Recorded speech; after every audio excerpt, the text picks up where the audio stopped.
Hello YouTube, this is Ekdog here. Welcome to Ekdog's Corner, where we're going to go over all things gaming. Today we're going to talk about the Lord of the Rings Online and character creation and how one does that. First of all, I'd like to welcome you to the Lord of the Rings Online. So today, this shows you how to do all the basics of creating a character.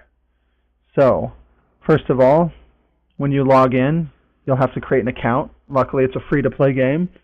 So if you choose to pay for your features, you get extra bonus features, extra turbine points, the ability to earn things through quests instead of buying them through the LOTRO store.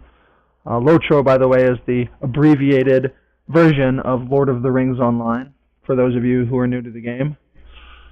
So first of all, when you create your account, you'll then be asked to pick a world. I use Crick Hollow, but you can pick any realm you like based on where your friends are at, people you know. And if you don't have a clue, just go out on a limb and pick one from your area. Alright, so today we're going to look at how to create a character. As you see, a man is currently selected. In Lord of the Rings Online, there are 4 races that you can currently make. You can either make a human, a man, you can pick a dwarf, you can pick a hobbit, or you can pick an elf. For those of you who are unfamiliar with J.R.R. Tolkien's Lord of the Rings fantasy series, or are new to fantasy games in general and don't know what this means, to the right over here, it shows you all the information pertaining to each race.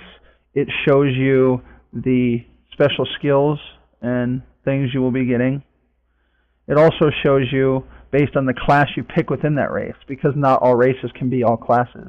Some races are more specific than others. Now, you can either be a male or female character of any race. So, as you can see, as you click on different races, certain classes are grayed out. What this means is that race is not allowed to be that class, which is unfortunate, but that is part of why they do that. So you can't just be any class in any race. It helps keep the world as balanced as possible. Well, first of all, let's look at the differences in races.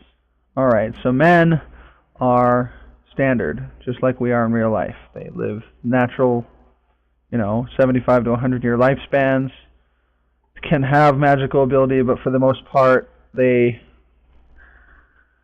as you see, they can be all of the magical, except Runekeeper classes, but they specifically are the most diverse of all of the races. As you can see, elves are the second most diverse, hobbits and dwarves being almost tied at very less diverse. So if you want a good chance to be the most classes, you want to be a human. The only thing they cannot be is a Runekeeper. Alright. So today we're going to start a hunter, just for the sake of showing you how this is done. So over here, it shows you everything you need to know. They don't live as long as elves, sturdy as dwarves, or resilient as hobbits, but men are renowned for their courage and resourcefulness. These are the things you get. If you hover over it, it'll show you its in-game stat bonuses. You get the Gift of Men, which is plus 15% fate. You get Diminishing of Mankind, which is negative 7 will. Easily Inspired, which is plus 5% incoming healing. And you get Strong Men, which is plus 15 might. Alright. Now, my class difficulty, the hunters are a basic class, but they are difficult once you go up in the levels. But they're personally my favorite. They're a very fun class to play, very rewarding, and very damage dealing. Speaking of that, your role as a hunter is damage. New to MMORPGs or massively multiplayer online role-playing games, your role means in a group setting what you would be doing. In this current role, you are a damage dealer, a damage per second. So, being a hunter, it's all about what damage you can deal. Now, you cannot take damage, but that's where other classes come in. And in future videos, I will go over the basics and necessities of each class and what their part of the group is. Now, for gameplay, hunters are proficient at dealing significant damage to single foe at long range. Their basic bow skills generate focus points, which I will get into later once we're in game. This allows them to use even more potent skills, and you can read the rest. It goes over the lore of hunters, and it says what this class was inspired by. A hunter in this game was inspired by Legolas. Alright, so now we're going to continue on. Now, once you get into past where you pick a race and a class, it's going to go down to the finite creation of your character.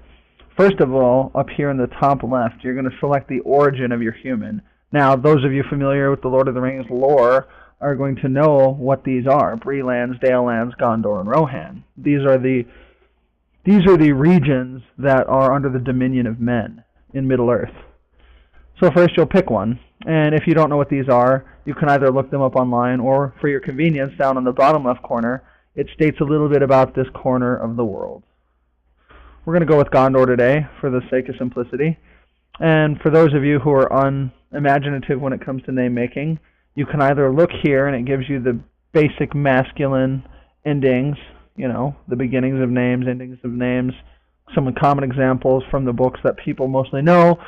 And if you really don't feel like going to that much trouble, you can either come up with one on your own, not on this list, or you can hit the randomize button, which every time you hit it will bring up a new name.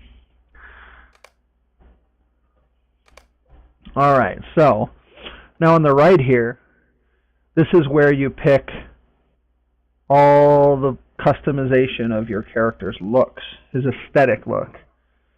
So you can choose through different heads, which changes your head shape, nose size, all that stuff. You can pick hairstyles, which if you click and drag with your left mouse button, you can see a 360 view of your character, or you can hit this for those of you who like to use that beautiful laptop mouse tracker. Alright, so you pick your hairstyle, and there's most of the common fantasy-based. You got your Friar Tuck there. We're going to go for the Friar Tuck look. Alright, so then you can pick if you want facial hair, eye color, eye shape, eyebrows, mouth details, which are scars and such. You can pick your various colors of hair, and then the bob type, that's just, you know, that's self-explanatory. That just goes over if you want your guy to be fat or skinny. And as you find something you like, you can lock it or unlock it. That way you don't accidentally change it. Now, down here you'll see this little box. This is important. It says skip new user tutorial. If you are not new to Lord of the Rings Online, put a check in that box. If this is your first time playing, keep that box unchecked, as you are going to want to go through. What that is it's the tutorial that teaches you how to play. All video games have a level where it'll give you all the help factors, how to move, how to do everything. It gives you the baby steps, and it seems repetitive and it seems unnecessary, but for those new to Lord of the Rings Online, or MMOs in general, this is very good information. So now once you've gone over and picked everything you want, you know, your name, your origin, and all the details that make your character look unique, that's when you hit create. And if the name is taken, which this one currently is, you just hit OK, and you hit randomize or enter a new name, and you hit create until that character is no longer taken. That's when you select that character. It should already be from the Middle-earth. And if you enter for the first time, it is always a good experience.